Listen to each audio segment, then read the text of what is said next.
Welcome back to the coffee show, ladies and gentlemen, where today we're in for a special treat of a podcast because today's podcast has pretty much absolutely nothing to do with coffee. It's the first time I'm doing this. I want to trial doing every now and then a different subject, so to speak, break up the what I do a little. You know, if I'm doing every single thing about coffee, I don't know. It's in my business life and podcasting life. I just want to talk about some other things every now and then. Anyway, so here we are. The subject matter of today, Pokemon cards, because Pokemon cards are booming all across the world. And today I'm joined by a good friend who is a Pokemon card dealer. He runs a business called Cardbot AU with his brother. Welcome to the coffee show, Jonathan D'Alessandro.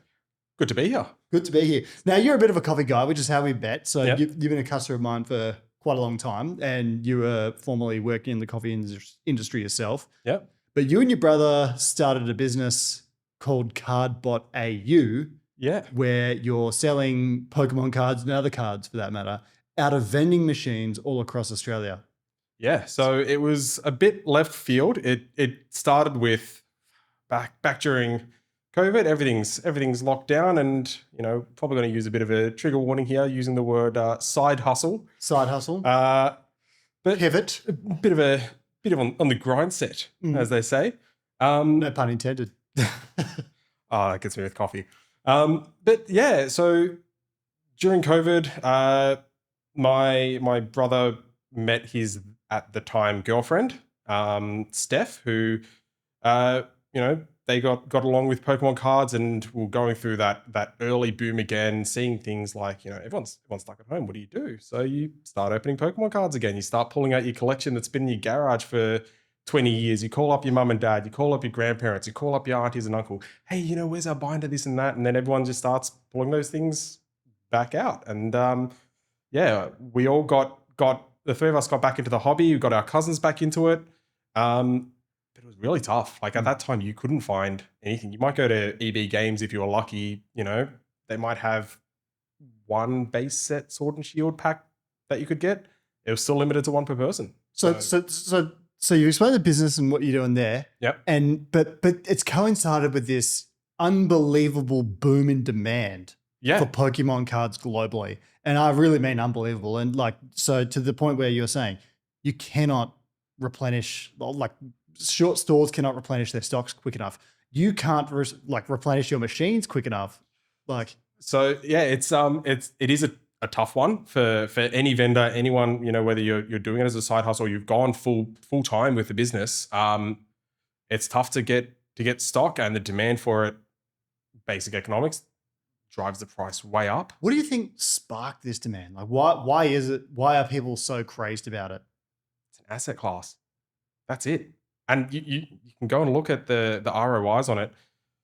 A set will come out, you hold on to it for 2 years, and it basically has doubled in price. You don't see many assets that will flip that fast. Very, very rarely you'll see something come along like that. So, we think, oh yeah, it's just going to be this pack. It might be just this set. It feels like it happens with every other set now with Pokemon. It's not just English.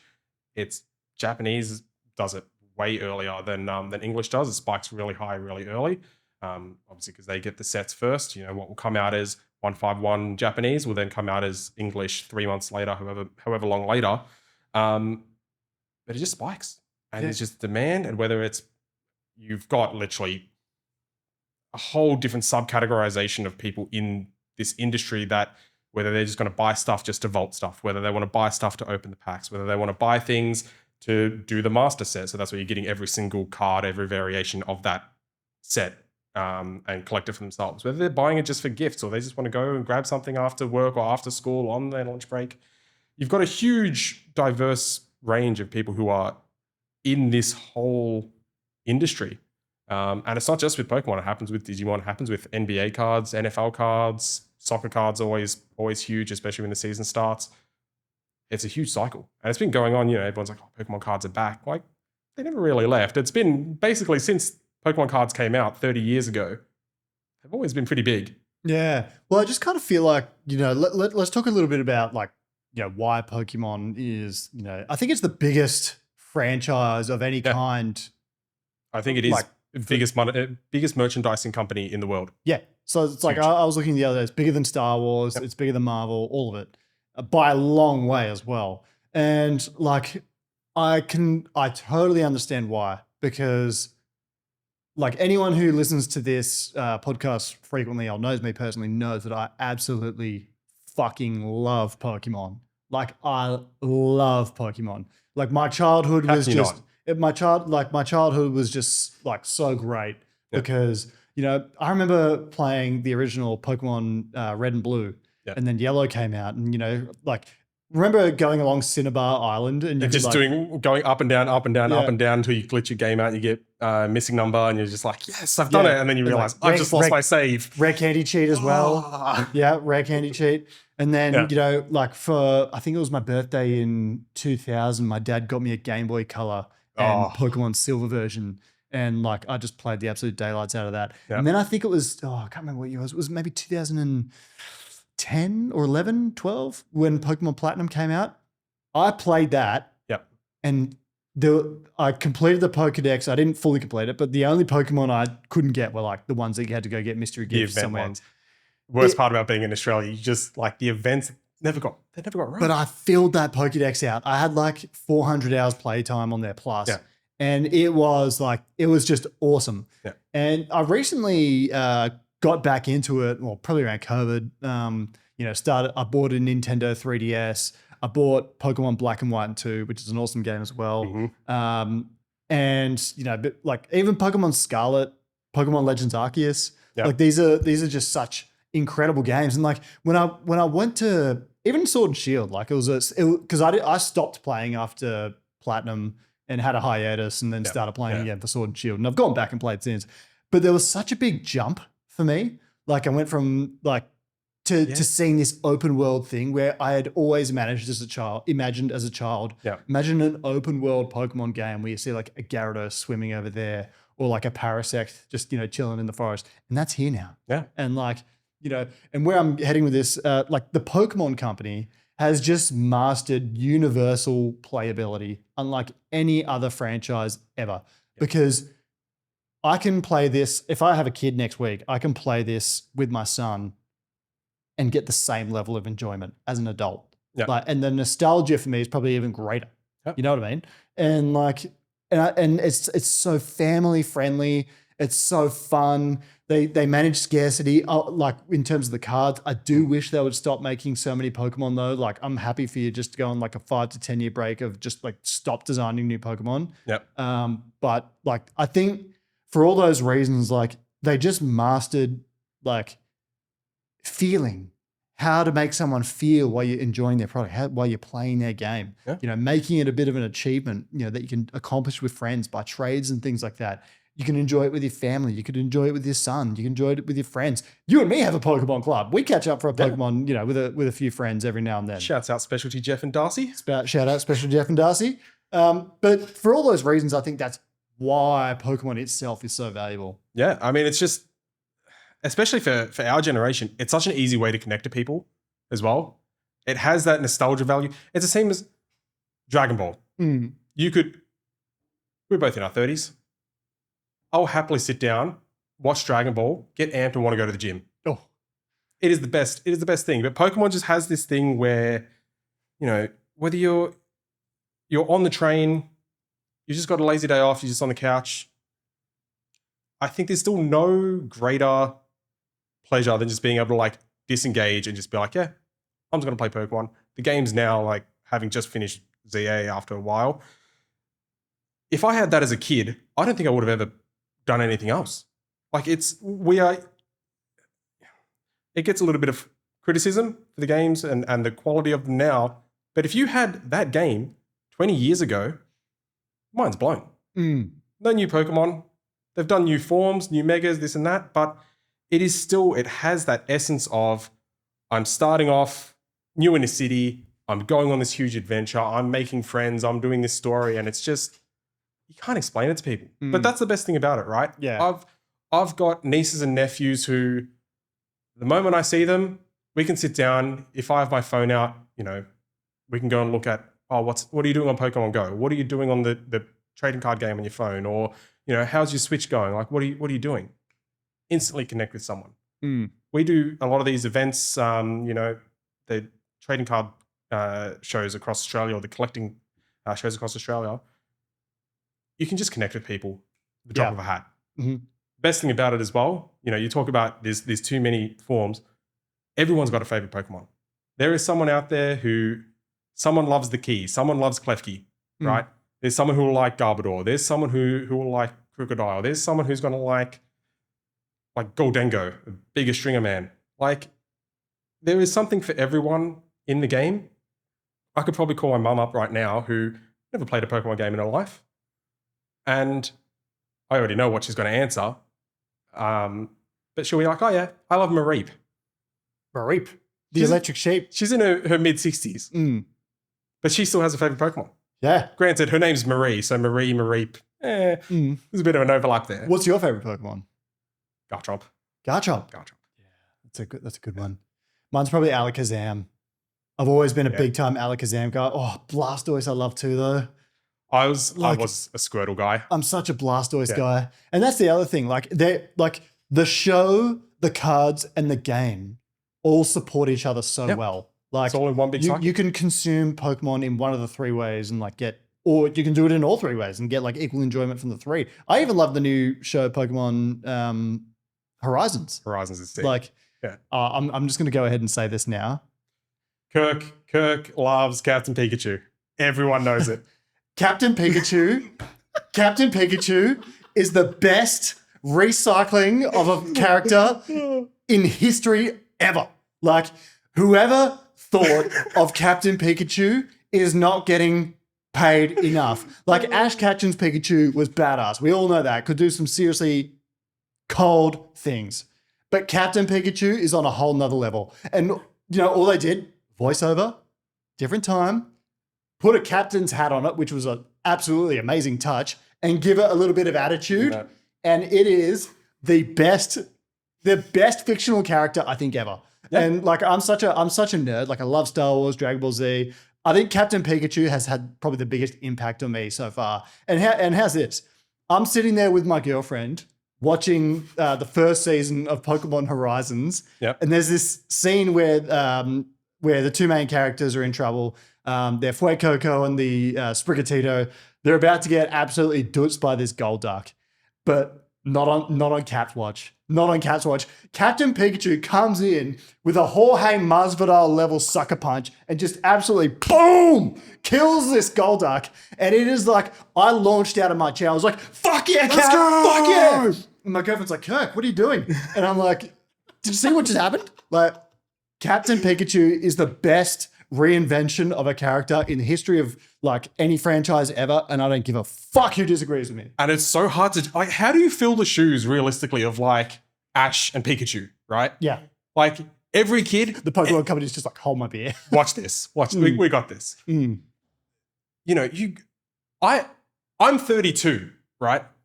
I can't watch the Mewtwo movie without crying when Ash turns to stone. Oh, bro. Spoiler alert. It's been out. And Pikachu shocking him. Oh. And how do you fill those shoes? You're absolutely right. Yeah. That they have done it in such a way that it still brings that iconic character, different character clearly, but it's got that attitude and it's got that like... It's renewal and refreshment at the same time. And I don't know how the hell they did it. Like, there's something in the water. But whoever thought of Captain Pikachu, like, you're not getting paid enough. Someone cooked you. Oh, bro. And just go back and watch it. And like, it's always got the thing. Yeah. And my Instagram profile picture for like 6 months now has been Captain Pikachu. Like, I love Captain Pikachu. But anyway. Before that, you had it's from Daima. Majin Buu. Yeah, I'm a big time anime fan, but like, I'm telling you, both of them, goats. That sucker punch by Captain Pikachu, man, I was just like, that got me.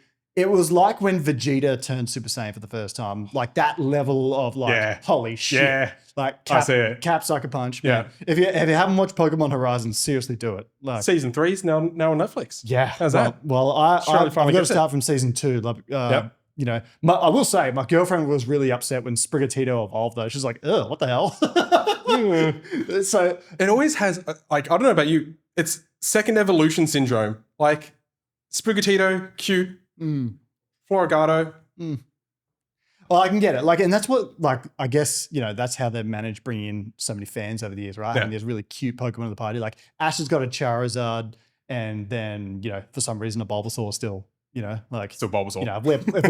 If we're doing a playthrough, that thing's a Venusaur, The moment you hit it, bang, Venusaur. Yeah. Look, let's get back into Pokemon cards because I'm really interested in sharing with people what you're doing. So, from like the start of like when CJ, I guess your brother sort of started the business to now, like what's kind of been the journey, and if you can mainly put it through a Pokemon lens. Yeah. So, right, like basically, generation one was the three of us are still full time jobs. I was still working in coffee at the time. I was still working on bar. COVID's hitting, so we're still in that hobby stage. Like we're still figuring out what's going on, this and that. Getting back into the hobby. I think Chris has started to see some things online. He shared it with Steph, my now sister-in-law. There's different ways to get out there. How can we collect and get a bit into it and basically get past this demand problem? We want to, as kids, we'd open up full cases of booster boxes. I think it's probably the worst financial thing now. We had a case of Fossil as kids, Fossil booster boxes. Don't look up how much they are. It'll break your heart. We opened them back at Nonna's house, came back after school Friday, we cracked them open. Anyway, go back to the demand. So we started looking up, okay, can we go down a route where we can get booster boxes again? Can we get cases?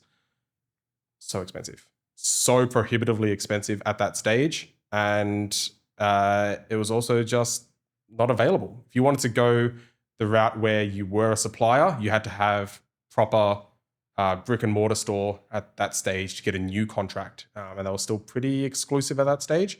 So we thought, okay, well, maybe we can actually start looking at, doing this as a business. So I was still pretty heavily focused on my work, and I was still very determined. I want to go to coffee, and I want to learn a bit more about equipment and this and that.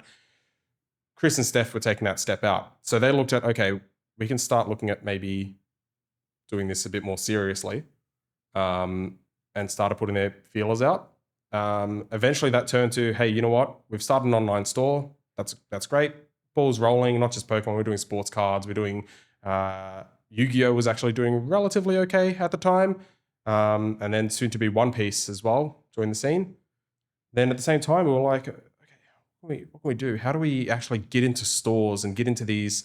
How do we get into High Point? How do we get into Melbourne Central? How do we get into all these stores, these shopping centers? So Chris had seen it was getting really big in the US. There was one other guy doing it in Australia as well, on a very small scale side hustle thing, doing vending machine. So he's like, all right, cool. Had a look around, bought 2 vending machines, popped them in. The first 2 were in Melbourne Central and in High Point.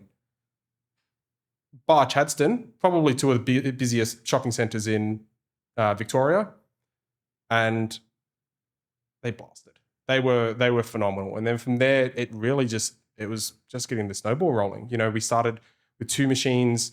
By 6 months, we had 8.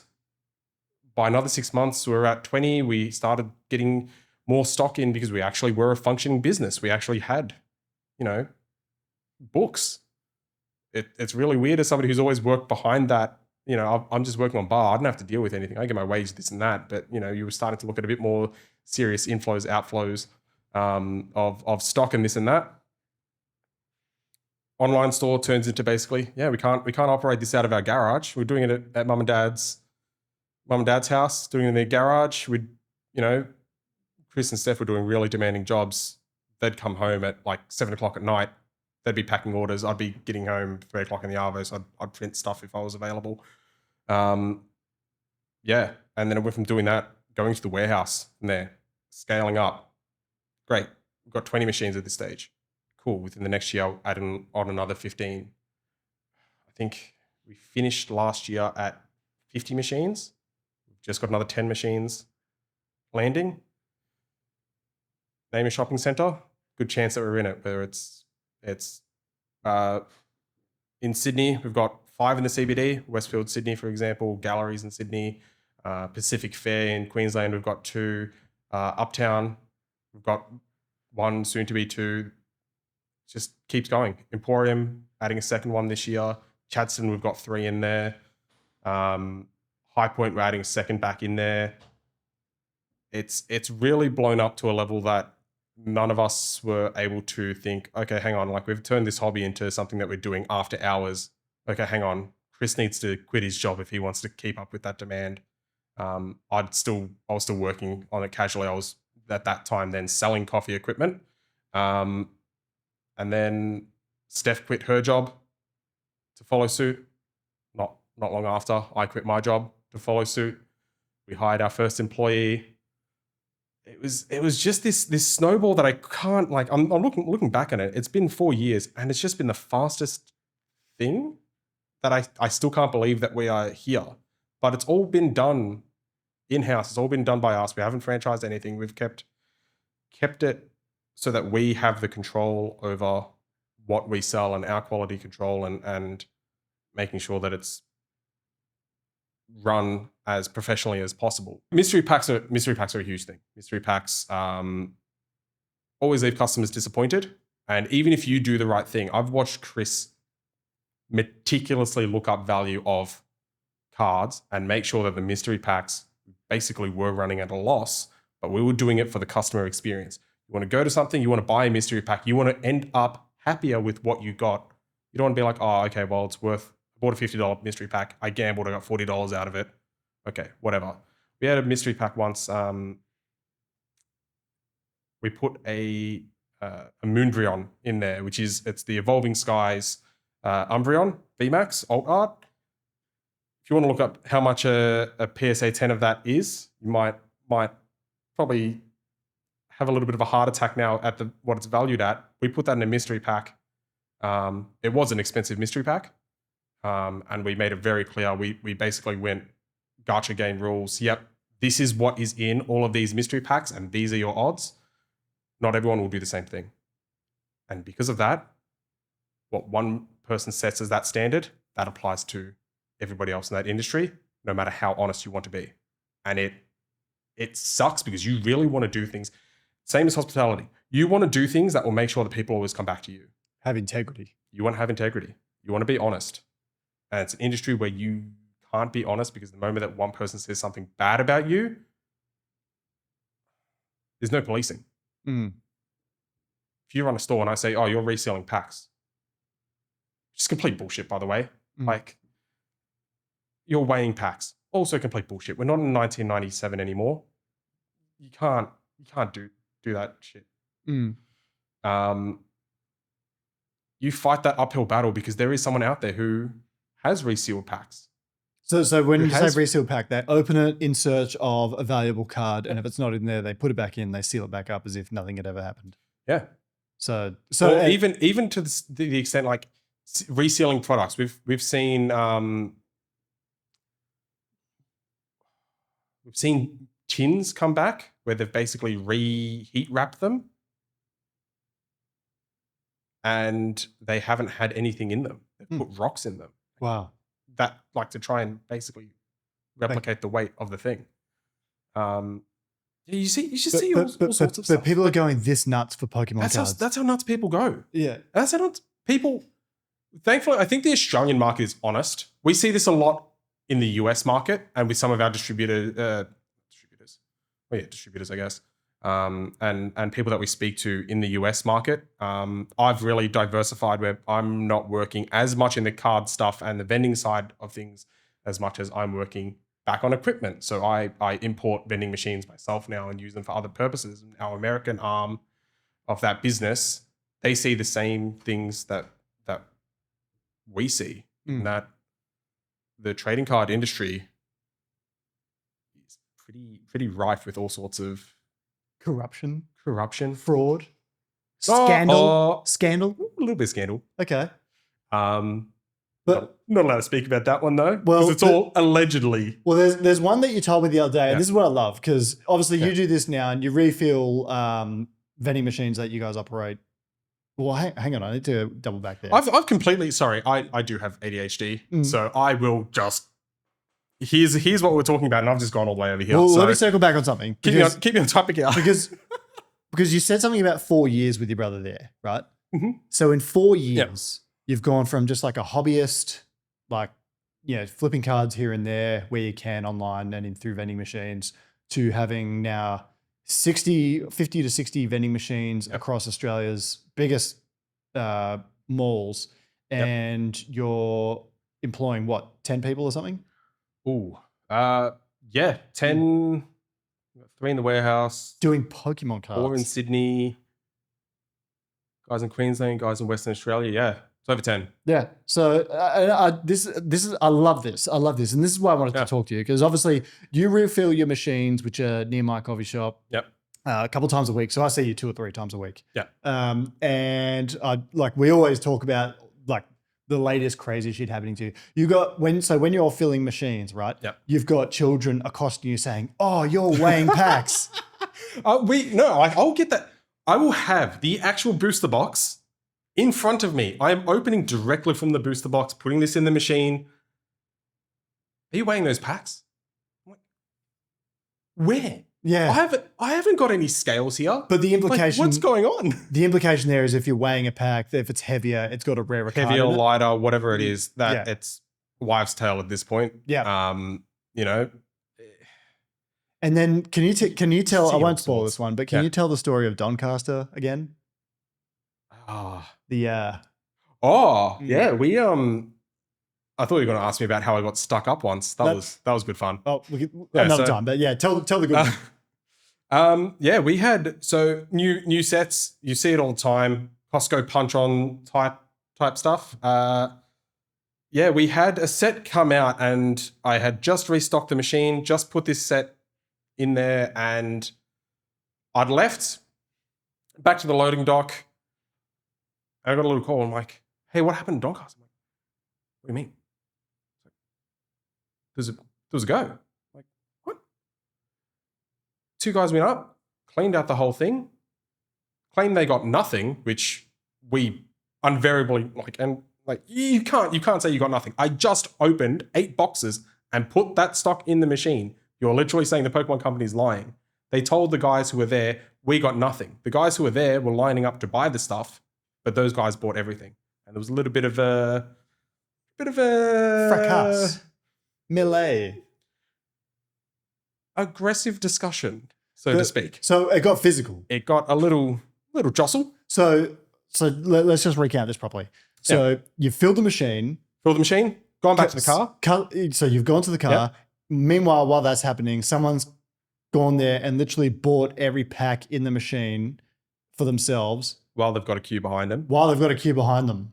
And then so people are obviously irate behind them, and it's turned into a punch on for Pokemon cards. Allegedly. for internet purposes.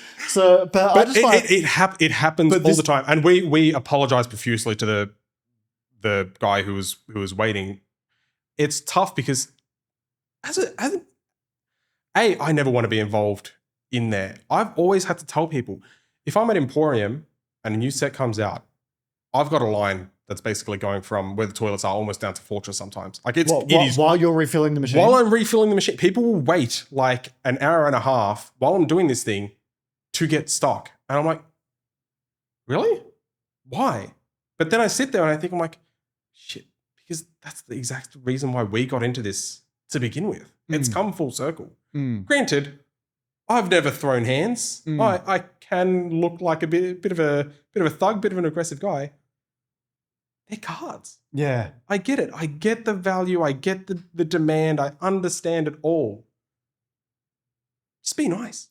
Just share. That was the whole thing. As a kid, I used to get Pokemon cards. First thing I'd do, depending on what they were, I'd be so excited to be like, I can't wait to show Lucas at school tomorrow. I can't wait to show James what I got. And I got this Charizard and this and that. And I got this Yu-Gi-Oh cards. I got this.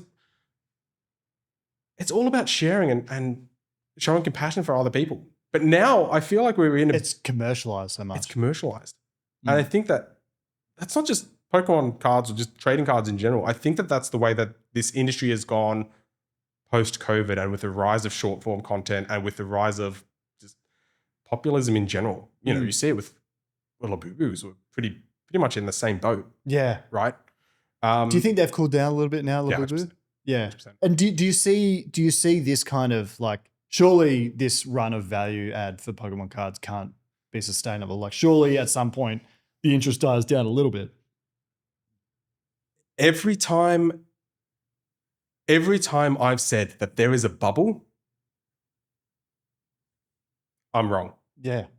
We can say the same thing about the Mag 7 and, you know, AI's in a bubble. We've been saying AI's in a bubble for the past, you know, however long. And then something more ridiculous happens. Something more ridiculous. Housing in Australia. Yeah. Housing in Australia. That's a whole kettle of fish. Yeah. But yeah, every time you say, there's a bubble. Okay, the next set comes out, bang, goes even further up. You're like, what? It's got to come down at some point. I just thought of a title for this episode: the Pokemon Cards War, the Pokemon Card Wars, you know, or the Pokemon Card Files. You know, get a bit more. That one, I don't think you can pull that one off at the moment. Maybe not. Oh, why is this whole episode redacted? So, yeah, there does one of the like go look up. What was it? It was I think Costco had they're called 151 Blooming Waters boxes. Go and watch some of the footage of that, of what goes on in the States. It's insane. It's like toilet paper during COVID. Worse. Worse. At least toilet paper you can use to wipe your ass. Like, cool. Very ironic coming from me, the guy who's selling the stuff, but like, share. Everyone wants to be involved in this industry. I feel like that's what makes, you know, and this is probably, you know, where the cards go off to their own sort of stratosphere, because like that value add, whereas like if it's the games and stuff like that, you can't, you can buy one extra game or whatever and not open it. But like the cards are just on a whole different level. And I think, you know, they're attracting people from outside Pokemon as well. Like I know people that are just, getting into it purely for investments and making money, which is, you know, hats up to them. And that's a whole, again, like we're talking earlier about who's in this industry. There are a whole group of people that you'll be like, what's your favorite Pokemon? They're like, I don't know, Charizard, because that's the only thing that they're kind of looking at as an investment. They don't actually care. They're just looking at ROI. That's it. All this makes me think of, and you know, you and I speak about this sometimes, but like all this makes me think of if only I had kept my Pokemon cards as a kid. You know, like if only I'd kept my Pokemon cards in good condition, I would have like a house right now. I had the Ancient Mew shiny holographic. I had the like Blastoise. I had the Venusaur. I had so many good cards. And if I just preserved them, then like it would just be, I would love my life. This is a little segue into the next bit. These aren't for you. These are for my collection. Okay. If I give these to you, I'm probably gonna have to. I can't say that on the internet. Can't say what I do. These are two of my cards that I would have been 10 or 11. So if you're looking here, we've got some PSA graded PSA Pokemon slabs. cards. So these ones, shouts out. One was because I did my homework as a kid. So mum got me a pack from the local electronics boutique down in Water Gardens. And the other one was a gift from my brother. He was out shopping with dad and got a pack of Neo Destiny. Now, that Neo Destiny just so happened to contain that Shining Charizard there. The moment I opened it, I still have the most distinct memory of that at home. Did you go nuts? I freaked the fuck out. Yeah. That was the chase card of that set. I lost it. Immediately went into a sleeve. Immediately went into the binder. I regret kind of putting it into the binder because back then that was the norm. Everyone had their binder. Don't mind me. I'm just going to take a little. Just take a photo of it. Multitask here. Wow, how incredible! You will get glare. It's a bit inevitable. And that's a PSA 9. That's a PSA 9. I'm looking at it. It looks in near perfect condition. So this is the tough thing with cards, especially when everyone thinks that I've got a Charizard at home and I've got a first gen Charizard and it's sitting in my binder and this and that. Chances are you've got a ring binder and it probably has damage the size a little bit. But if you do have one, shouts out. Would recommend getting it graded, even if, if it's in great nick, why not? If it's not, still send it in. But this is the type of stuff that people invest in, really. So PSA, for those listening, is like the grading company that's probably like the most respected and recognized for, verifying the condition of cards. Yeah. So PSA and BGS are kind of the industry leaders, and there's still a whole bunch of other guys, especially in Australia, like CGA are fantastic as well. But in terms of the global market, it is kind of funneled towards those two. I've always been a PSA fan because I feel like it's kind of universal. It is PSA. This is the bread and butter of getting your cards graded and authenticating and saying this is a real card and this is the condition that it's in. Can't go wrong. So they're the leads. What's that Shining Charizard worth today? Look, last I comped it, I think it was at $4,000 or $5,000. $1,000. Yeah. Have you got anything rarer than that? Like, I mean, you don't have to answer that. Don't define. It's hard to say rare because have you got like one of those Charizards from back in the day? Oh God, no. Man, I'm in Australia. If I had one of those, then that's going straight to the property market. Yeah, yeah. But look, we do have a couple of pretty big hits. When we were kids, we went on a family holiday once in the States. We dragged me and both my brothers dragged mum and dad across San Francisco to go to a card shop just so we could find. I think we were looking for Sabrina's Gengar. Yeah. Right. We trekked until we managed to get that.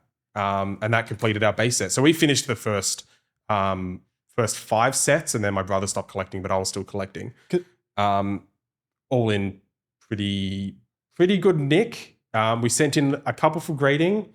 It's hard to get 10s on vintage stuff just because the print quality then was a bit touch and go. And you'll see there's 4 categories with grading cards, right? So you've got, using this as an example, corners, so making sure that everything's all even. You've got the edges of the card as well. You've got the surfacing, and then you've got the centering. So here you've got obviously the yellow band around it. Some cards you might see. A good example of it. This was one of my favorite cards from recent days. So this is a Garchomp that was gifted to me. Wow. But you can see that it's off center. Oh yeah, one side is much more thick than the other. So you'd say that, okay, it's left heavy, top heavy, bottom heavy, right heavy, what have you. So those will all affect what you get in the final grade. Clearly, it's still, not everything that they're printing now is 10s.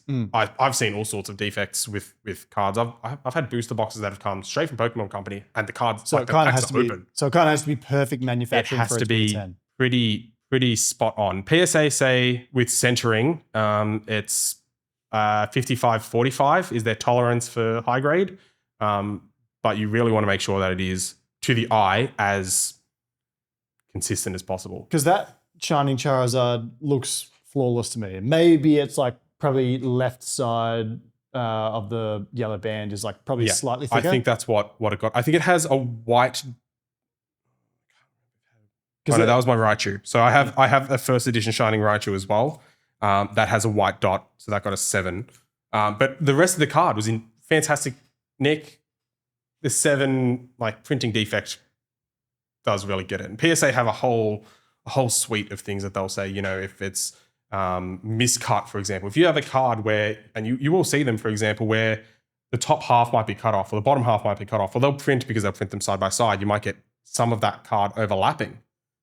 You can get that graded. You can get that authenticated because you don't necessarily get a grade. It won't be, yep, cool, this is going to be a PSA 7, whatever. It'll say, yep, this is, they've got different number codes. So you can still say it is this. It is a real card. So and to keep that to keep a bit of integrity in the cells, you get like a serial number for. You get your serial number, your barcode. Yeah. And this is where the grading market is kind of insane because there are people who will collect what's called sequentials. So here you can see, for example, my IDs, all normal until the last two digits. So that's 7-3, that's 7-8. So you can get cards, for example, you might have a Latios card and a Latias card. And then that might be, say, ending in 7-2, and the next one will be ending in 7-3. So that's a sequential card because it's got the sequential barcode. So if you get two sequential 10s, for example, and you sell them, you put those together and you want to sell those as a set, there is someone who is likely going to be paying a premium. This industry, there is always someone who will pay a premium for what they're after, especially if it is very niche. It's pretty cool because everyone's collecting something. Pardon my excitement there. Everyone wants to have the set that they collected as a kid, or they want that one card. Someone's collecting Garchomp cards. Someone's collecting, every Bulbasaur card. There are really, I still want to take you one of the events that's coming up. You'll see people that will go to these trading card shows. They will have like a full thing of like all Venusaur cards or all Rayquazas or this shining set, for example. So I wanted to, and I'm still in the process of doing it, getting all of the shining. So shining Mewtwo, shining Tyranitar, shining Kabutops, and then they release a second set, 15 years down the line, and that's just as expensive. There's something for everyone in the card industry, just as much as there's something for everyone in the video games, or there's something for everyone in the anime and cartoons. And in this whole IP, anyone can access what they like. I take the piss out of my sister-in-law, Steph, because, we're PSA dealers, right? We see some very, heavy merchandise coming through in terms of like people sending in $10,000 cards to grade and this and that. So you send the cards off to be graded. Yeah. So on behalf people, of people. we go through the whole process. People will be like, if I've just opened this card, we will, by the way, I've bought in a little bit of goods. We're gonna rip some packs later on. We've got some gem that I wasn't able to sell because it did come in damaged, unfortunately. But people will basically open something from a pack and be like, "Yep, cool, I'm getting it graded." Such as Pokemon, it's One Piece. People pull. I don't know if you've seen the God Rares from like any of the Dragon Ball cards. The God Rares, I will say, are undoubtedly some of the coolest cards. People pulling autos from NFL, NBA, and they want to actually get it. They might not want the grade. They might want that autograph certified. So they'll be like, okay, PSA's in America. How do we send our cards overseas? So we do that as a PSA dealer. We'll go through the whole process. Say, yep, cool, it's going to be this much. This is likely what you're going to see if you get this grade, that grade, because you do get, I think I had to pay a couple extra $100 once I got this. They graded that as a 9, and then you have to say, okay, because this is a 9, this is what the value is going to be, and you have that into that value that you have to pay on top. Yeah, we handle that whole thing for people, and we're really grateful to be PSA dealers. What's the most valuable card you've submitted for grading for someone? Like you've seen it come through, you're like, holy shit, this is actually in front of me.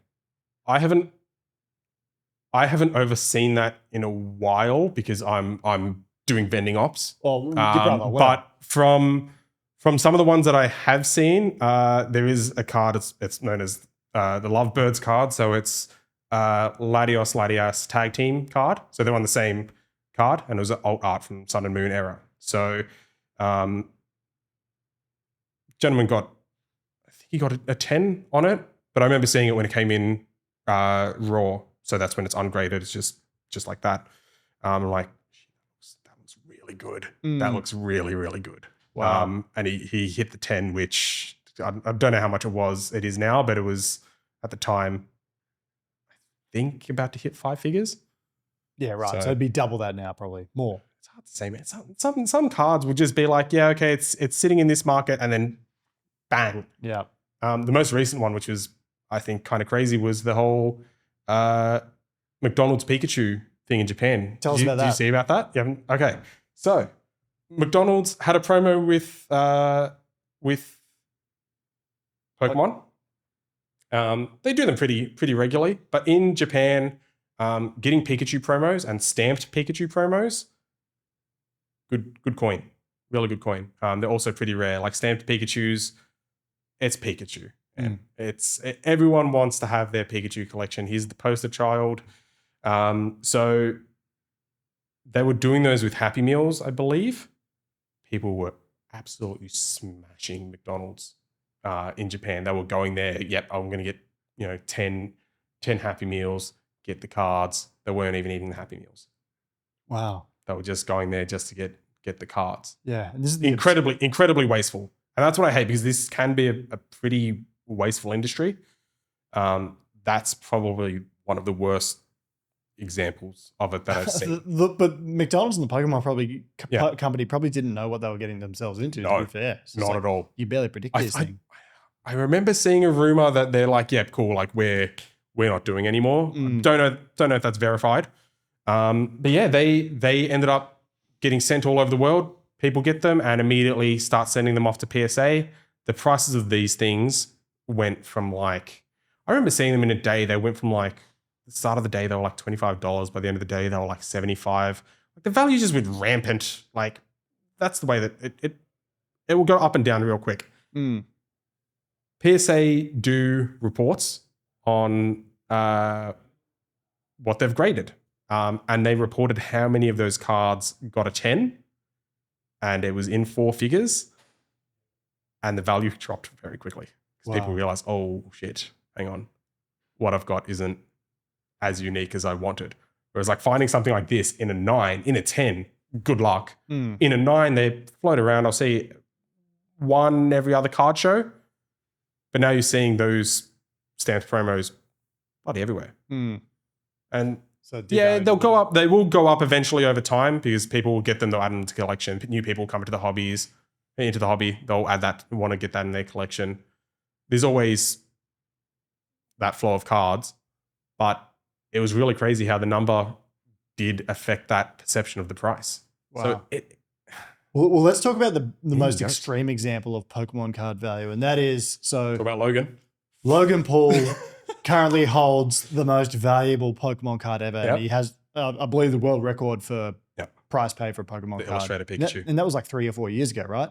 But that's what got a lot of people back into the hobby. Yeah, well, so Logan Paul may be responsible for a lot of this. So shout out to you, Logan. Yeah. So what he's got is this limited edition card, of which only 40 were made, I think it was. Yeah, it was very, very, very small run. And it was designed by one of the original designer for Pokemon, and they called it the Pikachu Illustrator. Yeah.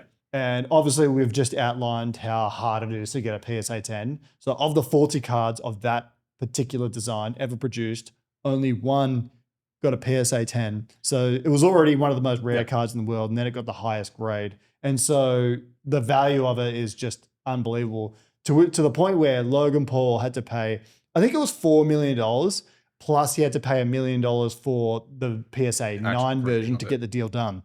So, because I watched the video, which is just unbelievable. And now he wears it on his chain out to WrestleMania and stuff like that.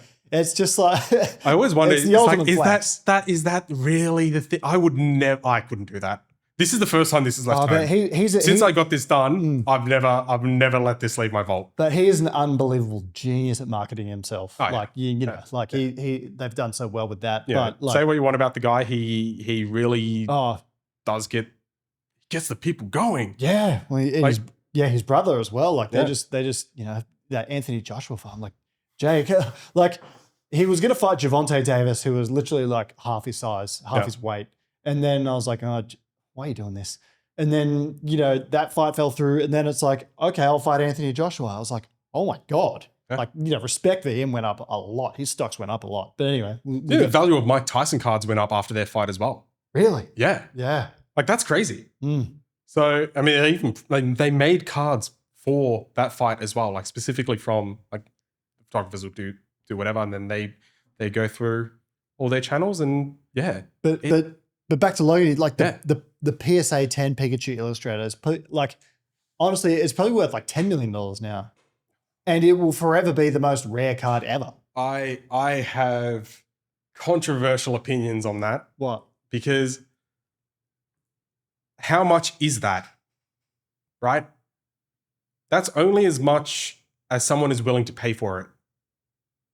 So, you can say, oh yeah, this is worth this much, but unless someone has actively offered you that money, is it worth that much? If I had $1 billion, I'd try and buy it. Yeah, I mean, if you have $1 billion, why not? Yeah. That's part of your collection. There's more billionaires these days. That's what I really loved about what I love it and hate it, because I feel like it's just basically whoever's got the money can get it. But do you know about the One Ring? No. So Magic: The Gathering had a collab with Lord of the Rings, and part of their collaboration was that they were printing the One Ring. One. It's a one of one. On a card or just on the card? It is the One Ring. So out of all the collector boosters that they released, which collector boosters are not cheap by its own for the one pack, they went around the world, and whoever got it would get it. Whoever has the money will be able to buy it. And Posty ended up being the one who bought it. So Post Malone, I think, I have to check, I think it was 2 mil Australian. I can't remember how much it converts to, but it was in the millions as well. I think that's either the second or the third highest purchase, because I know the other one's at Black Lotus. But it ended up being like one of the top 5. So did he rip a pack and find it, or did he buy it? Someone got it. He said immediately, whoever gets it, he basically put out a bounty. Said, whoever gets it, I'm buying it. And it took a while. Someone eventually opened it. They got it graded immediately, and it went straight to Posty. Kudos to you, Post Malone. I like that. No, that's cool. And I love him, because he's just for me, he's like a gentle giant kind of guy. Love his music. If you've got the money to do it, fuck it. Why not? Like, who wouldn't? If you're into that, who wouldn't do that? Yeah. Right? It also does. It sucks because everyone wants to have that opportunity to get something. Nobody can't. That's the whole point of why there's a demand for it. But yeah, everyone wants to have. I guess that's also like a good allegory for the ring itself. Everybody wants it. Yeah. Yeah, true. I mean, Schmeigel, he went to the world's end. Yeah. Even forgets his own name. I'm bald. I'm not allowed to do that. But yeah, I've just been so fascinated by it, because I've been there's this streamer that I've followed. His name's Goblin, and he's so funny because he just sits there smoking weed, ripping packs. Yeah. And he I always watch him opening packs because he's so entertaining. But yeah, he's always ripping packs, and he going through the complexity of trying to actually get cards in America is really, really tough. Nuts. Go watch some scalper videos. You see some of these people. Again, our whole ethos is make sure that everyone gets a fair shake of the sauce bottle. So right? So where do you see this? Like, you've been in business for 4 years now, and we've just outlined over the last 55 minutes the absurdities that you've been through. Yeah. What do you foresee in the next 4 years?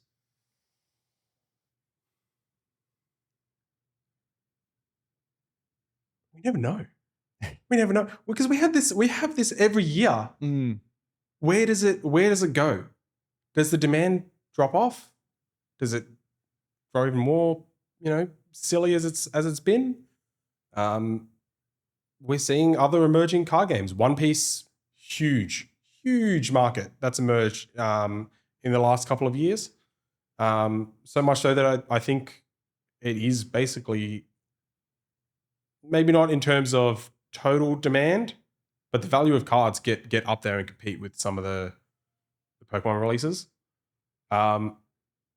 League of Legends. So Riot released Riftbound, which is their new TCG. It's only had the one booster come out. That went stupid. I've never seen a series sell out that fast. And something where people were consistently making money opening packs. It was very, very crazy as a market. And every time that we think, where does this end? Something like a new market pops up, a new set comes out, new people get into the hobby. We're talking about it earlier. Kids now are going through the same thing that we went through at their age, right? Where they want to jump into the hobby. They want to collect cards. They might not be doing it lifelong. They might be doing it just as a, I'm into this and I'll be over it in 3 months. I see it all the time. I see kids coming up to me at the machine, parents who are like, yeah, I have no idea what you do, but like my kid loves it. They collect this and that and they won't shut up and they talk about this and that. And they're the funniest and like gentlest people like when you speak to them. So I don't know. Because I've always had this thing of like, are we in a bubble? We're not. Every time we think, keeps going and going and going. So our goal is just basically, you know what? Keep doing what we do. Just, we've grown the business this much and we still have so much room that we want to grow. Keep on keeping on. Pokemon feeding families. I love it. Pokemon's allowing us all to eat. Yeah. I love it. You and I have been dabbling in a little bit of competitive Pokemon lately. I haven't.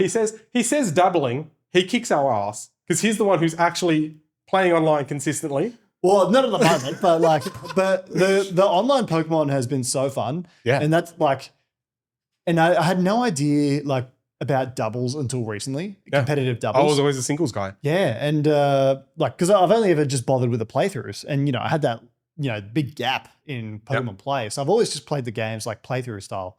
But then I love the competitive scene because, you can rent teams and stuff like that. And like, it's kind of like chess on steroids because like you've got these abilities and, different moves, support moves, like, you playing Pokemon in sort of combination with each other. Yeah. So I've got a rental team right now that's got Incineroar, Lunala, Ursaluna, which is like my favorite Pokemon. Grimmsnarl. Urshifu is in it. Grimmsnarl is in it. Yeah. The screen setter. And Miraidon. Yeah. So, yeah. But my best combination is when I have Lunala, Miraidon, Incineroar, and Ursaluna. Yeah. So, because I start off with the Lunala and Incineroar, get the Intimidate, hit Trick Room, and then I do a switch out, get Ursaluna, who's holding a Flame Orb, get the burn, and then Ursaluna's moving first, and you're going, just destroying everyone. So it's the most overcomplicated game of paper scissors rock. Right? Yeah, like so much the chance. Because then there are people who are going to be like, yeah, cool, this guy is playing this, so I'm going to develop my team specifically to beat that. And then there's going to be the guy who you're beating him, but his team beats that team, and it just goes in this super overcomplicated. I feel like the most annoying Pokemon to play against in competitive is Whimsicott for some reason. Yeah, it pisses me off because it's got Prankster and it uses Tailwind and just like, man, just so hard, and it's hard to kill. It was Sneasler as well. When Sneasler came into the meta, that was really annoying because you're just like, what do I do here? I reckon Darkrai is just stupid when it uses Dark Void. Like it puts two Pokemon to sleep at the same time. Like what the fuck? Like we don't want that. Well, back in the day, we had sleep clauses and, the sleep moves were on higher accuracy. And it really has evolved because I was laughing like when you invited me to play, I'm like, I haven't played since Gen 4. I haven't played competitive since Gen 4. Like when I was in school, like we were the nerd group, no surprises there. So like we were taking our allegedly, my high school teachers might get a bit mad at it, but we were taking our DSs to school and playing at lunchtime, and we had our Kirk of the group was Sean, and he taught us all how to play competitive and still kicked our asses no matter how good we got. But it felt simple. Now it's way more complicated, but also I think it's a lot more fun because you do have toolkits and you see things like Whimsicott, and you're like, I was going to use a Whimsicott. Like, what are you doing here? Yeah. But it's sick. Yeah. The other one, what's the shield Pokemon? H-Slash? No, Zacian. Zacian, yeah. Yeah, God, I hate that thing too. Zamazenta. Yeah, Zamazenta. Yeah. Can't stand that thing. And Zacian, like, I watched a lot of comps after we got into it. Like, I went down this whole rabbit hole of looking at previous comps and, like, looking at when Zacian was... There's always that one, like, at the moment it's been basically Miraidon has been kind of oppressive. Sword and Shield, it was Zacian, and just had the most ridiculous base stat. No matter what you did, just it's killer. You're done. And then like before that, it was Mega Rayquaza. You had Mega Rayquaza, yeah, and then it's all over. Yeah, back back in my day, it was Garchomp. Mm. Like Garchomp was so meta defining because it was just so good. And then it's also just been in the meta like ever since in some way. It's just a Don Pokemon. It's Like Cynthia's Garchomp is just boss like man.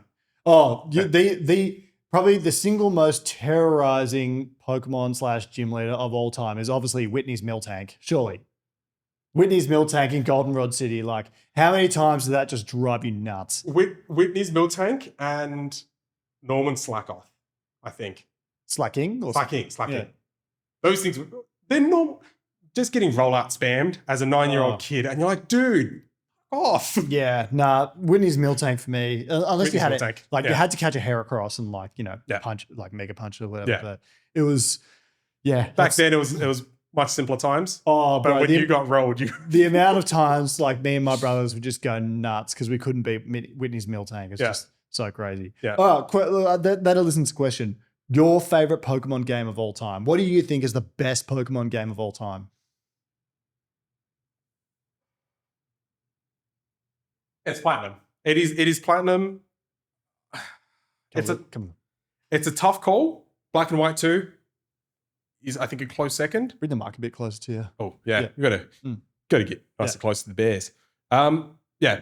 Platinum, by far, I think story-wise, phenomenal. Gameplay-wise, it had all the hits. I think Gen 4 as a whole had probably the best iteration that they did between Gen 1 to Gen 4 because they kind of started to find their own space. Everyone says, oh, everything in Gen 4 is a dinosaur, right? You're like, okay, cool. But firstly, dinosaurs are fucking sick. Yep. No, I'll pay that. Who's going to contest that? But the designs also just felt kind of cool anyway. Yeah. Like they went and did things like, there's Electabuzz, how do you work on Electabuzz? There's Magmar, how do you work on Magmar? And they got to a spot where I think the evolutions were pretty sick. I agree. Black and White 2, fantastic. Great game. Great game. The story in that and like the cities and stuff like that. Like I cannot wait for them to make a remake of that. Those two games, banger soundtracks. Oh, Absolute best soundtrack. If anyone is listening right now and you need something to go to the gym and just go nuts at, what is it? I'd say the Lake Trio theme hits like nothing else. I love battling Iris, the champion for Black and White. Yeah. Just type in battle champion Iris, or when you battle Red. And which will segue. Red's theme's good. Cynthia's theme's good. Yeah.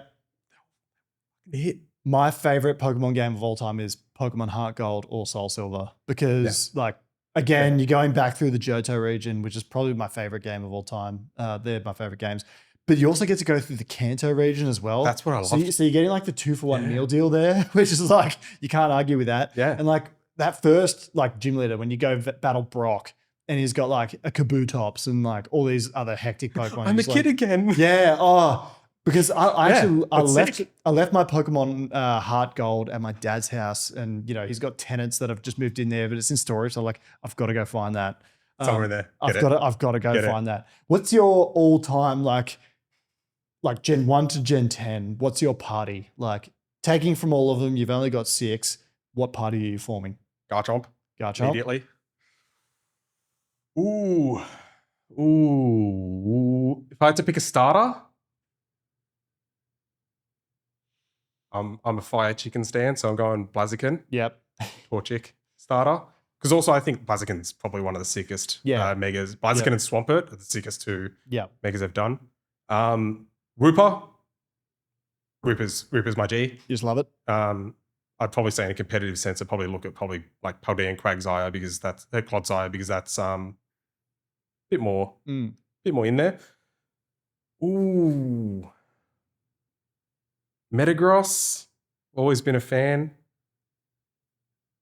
I think we're up to one more.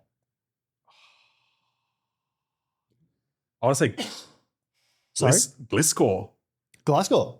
Really? Yeah, Gliscor, yeah. Are we including legendaries? Ooh. Oh, well, I don't include legendaries. I try to play the games now without legendary. I played through ZA without using any legendaries. No, I got Mewtwo. I'm like, okay, this is a bit.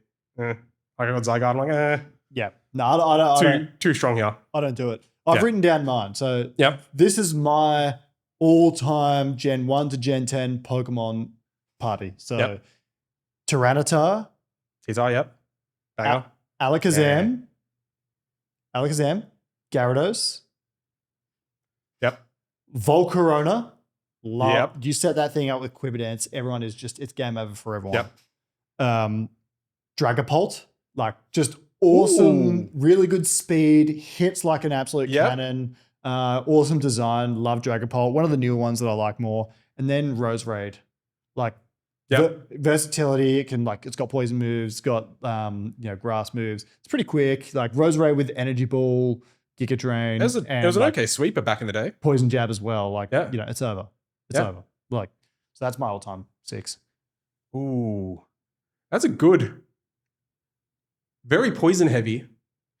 Yeah, well, I mean, but Volcarona, Like bug poison theme going on there, bit of water. but like but that, and I took into account coverage the whole way as well. Like, so Tyranitar can use like everything. Oh, Excadrill, shit. Alakazam just like hits like an absolute cannon, so speedy. Gyarados also just versatile, really good defense, like hard to kill. Yeah. Volcarona is just like coverage central.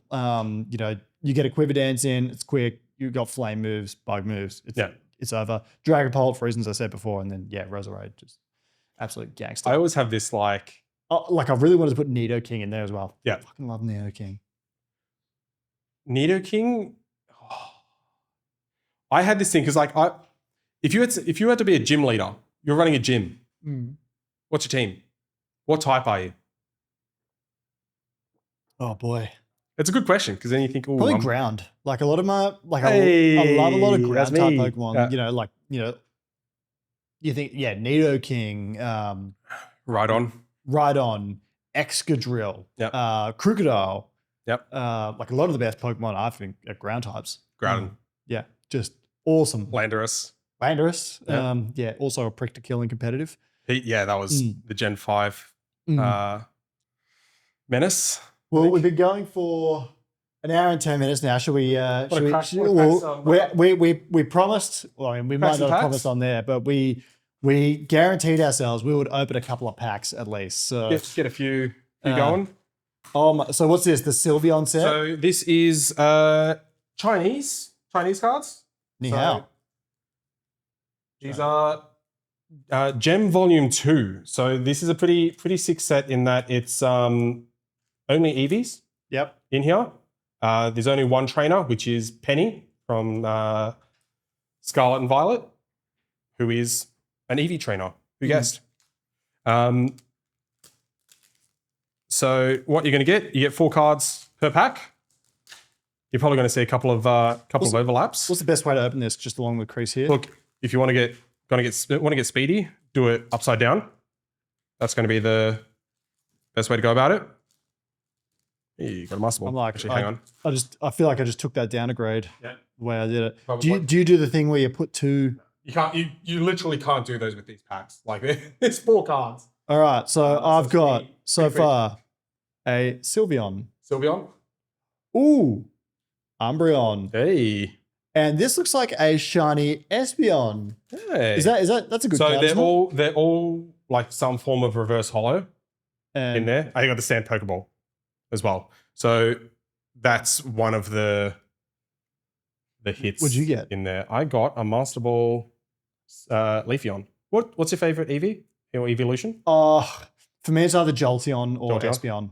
Ooh, yeah. I do love Umbreon, but if I'm playing through, I never actually played with Sylveon to be fair. Yep. But Jolteon or Espeon for me. Jolteon just so quick. Also hits really good with that Thunder. I'm doing a playthrough right now. I got Jolteon in my party. Yep. On Omega Ruby actually. I really want to play Omega Ruby again. That's also like a close contestant for best in category. Ooh, what do we got here? We got a shiny Leafeon. Yep. So they're all going to have that like reverse holo kind of pattern. Okay. On there, or some sort of pattern going on. You were saying earlier that Vaporeon is your favorite. No, my favorite's Glaceon. Oh, Glaceon, sorry. Yeah. Vaporeon, I think you always get that little bit of anyone who says that you hear Dokes' theme, or just Dokes is looking at you. Just Or put it this way: I've never heard anyone say that Flareon is their favorite evolution. Never heard it. yeah. I mean, look, you're in Defense is less glamorous. you're in a generation with Surely one of these is like a mega. Oh yeah, you got the V. So there's that one, and then there's this Espeon looks nice. Ooh. Oh. So that's the thing. A lot of the Espeons, there's like 3 types of art, like per card. Wow. So what's the number one card we're looking for in these packs? So are we ripping all of these? Yeah. I suppose the box was damaged. So I can't. Like this is the PSA thing, right? Like and like grading is. I want to sell something that I feel comfortable if I was to buy. yeah. I don't know what would have happened in transit with that box. I'm sorry, this isn't amazing podcasting what we're doing right now, but We've got to get the top down camera and just. I want to keep. Just happy to do it just while we're talking anyway. I want to keep recording. Yep. And hopefully we find a really good. Oh, that's a interesting. Oh, there you go. Nice. So what is that? So that's what's called an art rare. Mhm. That is the Sylveon that you want. Actually, you might calculate that one as well. So that's like the card we were after. That's one of the cards that you're after. Okay. Yeah. So ungraded. What do you reckon this bad boy's worth? Ooh, check market. I can comp that up for you right now, actually. So this is something that we do. We do at shows, for example, where someone will come up and be like, "Hey, I've got this card. How much is it worth?" It's extremely common because you get a lot of people who aren't in the industry or they're new to the hobby and they just want to kind of. I found your mate. Figure it out. Flareon. I'm a Glaceon fan, so I'm all right. I think Glaceon and Flareon are in that boat of like no one really picks them. Well, Glaceon's probably the best designed one, I feel like. It's the best looking design, if you ask me. Yeah. I think... Or Umbreon. I like Leafeon from a design point. I call one of our cats, we call Leafeon Coco because we call her a dirt cat because the moment that you let her outside, she won't go anywhere. She'll just immediately go for like the nearest dirt patch and just loves it. Just roll around in it. Sylveon, Gem. This is an ecstatic feeling opening Pokemon cards. Hey? It's nostalgic, isn't it? Ooh, okay. So that's a V, yeah. And another Sylveon. So ungraded, there's a couple around the 120 mark. So we just ripped a $120 card. Yeah. Okay. All right. So $120. I can immediately see. So from here, I can immediately see it's my brain is looking at the left upside down. So it's a little right heavy. So you can see it's a bit thicker on the right border. Mm-hmm. Is it bowed because of like the way because that's just the way the Chinese cards can come. Okay. Also being in 42-degree heat can generally do that if they're in transit. So wow. Yeah, the bow isn't great, but usually in top loaders they So what's that? What's that? Is that a special sleeve you just got? That's a top loader. So they're like thicker plastic. Oh, so it keeps it. So that's man, I'm thrilled. So what have we got there? That's an art rare Sylveon. Oh man, we're cleaning up here. Check that, Umbreon and the Umbreon. So if we got this is probably one of the best ones to get in the set. Umbreon is there's a running joke that we say at a lot of these shows where Umbreon is the face of consumerism when it comes to Pokemon, because some of in the last 5 years, 2 of the most expensive cards have both been Umbreons. Yeah. And it's been nuts. We actually always have a laugh at this. One of the sets that came from, so the Moonbreon that we got, which we did as one of our mystery pack prizes. That came in a set called Evolving Skies. Back in the day, when Evolving Skies came out, whatever stock we had, we put in Chadston. And I think at the time, I remember actually seeing it recently on our database. The most expensive it got to was like, I think $11 a pack or something. $11. Yeah. $11. By the end of the year, it was like $40 a pack. Wow. it jumped that much. We had a complaint from some lady who said, I can get these packs cheaper at Coles. Go do it then. I'm like, what? Like, no, because if they're at Coles, like they would be sold out. Like no one has those at all. So people just make this shit up. People say there's no internet police. Mm. You can say whatever you want and people get away with it. Just no, it's the same with leaving any review for a food place. Oh, the service was crap. I'm like, you can't just that's a completely subjective thing to say. Like, well, good Jolteons there. a couple of Jolteons. There you go. By the way, I need evolving. to probably give my sponsors a bit of shout out. So, Oh, you mean Time War? Time War's one of them. So thank you to Time War. So if you're just tuning in, and if for the first time ever to this podcast because of the Pokemon subject, believe it or not, this is a coffee podcast. But I wanted to venture out a little bit, do something different with my good old buddy Jonathan de Alessandro here. And so he's kindly brought in some Pokemon cards. But usually the main business around here is that we are a coffee podcast. So if you would like some coffee gear, which I highly encourage you get, go to timewall.com because you can get some really affordable brew gear. And again, if you're here for the first time, give coffee a go. Coffee's awesome. That's how you and I met. Yeah. And it's like, I don't know, it's kind of synonymous with the Pokemon industry, if you ask me. Like the two things coexist rather well. But anyway, so if you need some brew gear, go to timewall.com. Timewall, they do kettles. So if you want to do some home brewing, you do a bit of that, don't you? I do a little bit of home brewing. Scales.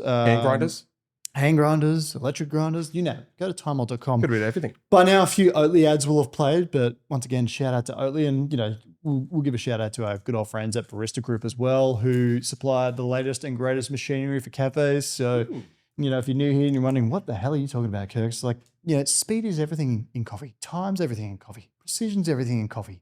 So you need Barista Group equipment. So, I've got a question for you. Go on. Who brings the marker bar in? Mikey Barizaga? Yeah. That would be Barista Group. Oh. Joe Chalhoub himself. Hey, you're good at this. Hey, all right, so this is it. We're on our last pack. I have sold coffee equipment before. Oh, yeah, he's in the game. All right, this is our last pack that we're ripping each. You've got a lot more decorum over there with your stack. Mine's a bit more. All right, so here we go. All right, so what have we got? We've got a Leafeon, another Jolteon. Oh.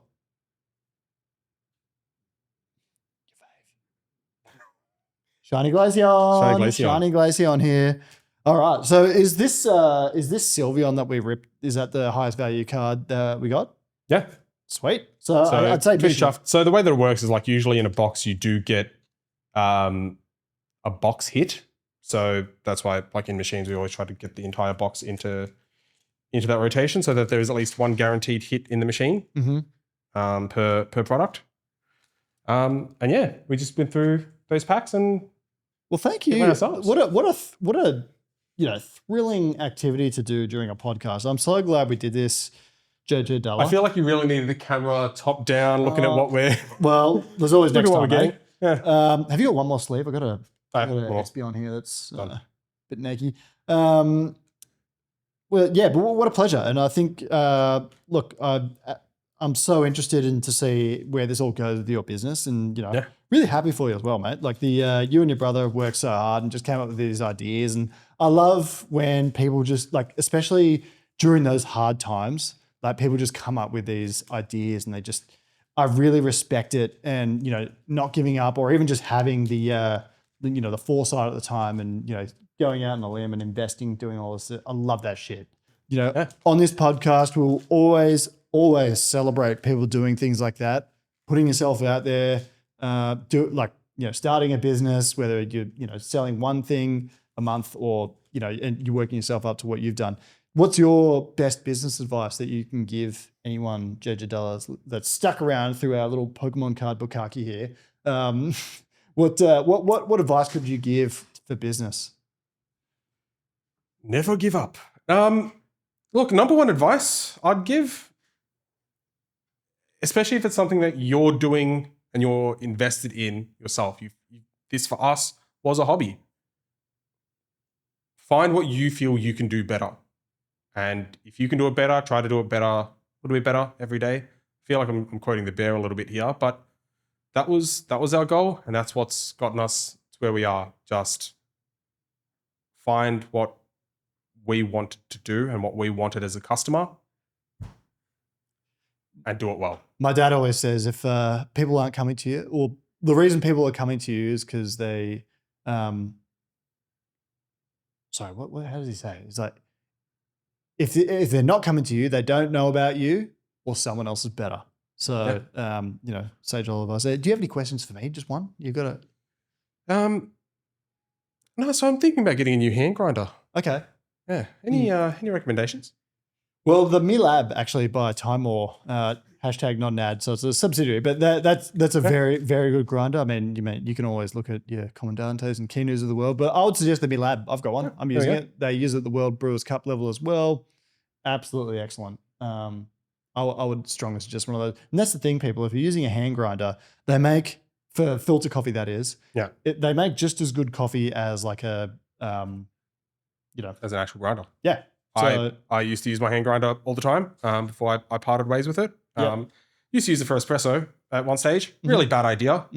Does get you, it's just tedious. It's a good workout. Gets you good arms. Oh, by the way, we went rock climbing for the first time on the weekend, and our forearms, like I tearing those packs open actually. I can't even open drawers right now. It's so hectic. But I was saying to Kirk before we started this, I need to fill up, and for the first time ever, I couldn't actually squeeze the pump. That got me. Oh my God, that's a bit of a wake up call. I had to use both hands to squeeze the pump. Did I get one of each here? I got the Flareon, Leafeon, Espeon, Eevee, well, Espeon's there, Sylveon, Umbreon, Jolteon again, and then we've got Glaceon. Am I missing one? I don't think I am. Oh, there's I'm missing Vaporeon actually. Yeah. But anyway, that's all right. Thanks again, JJ Della, for everything. Nice. This has been an absolutely excellent podcast. Thanks to everyone that stuck it through. Welcome if you're a new listener. Stick around, subscribe, leave a comment, tell 2 friends, tell me I'm ugly or something in the comments. I don't care. It all helps. Just comment. Yeah, just comment. It goes a long way. Yeah. But yeah, thanks again. Let's do this again sometime. Oh yeah. And maybe we'll have a battle next time as well. Do the podcast of the Pokemon Club. Podcast and Pokemon Club. Yeah. That sounds good. There you go. All right, we'll put it there, Governor.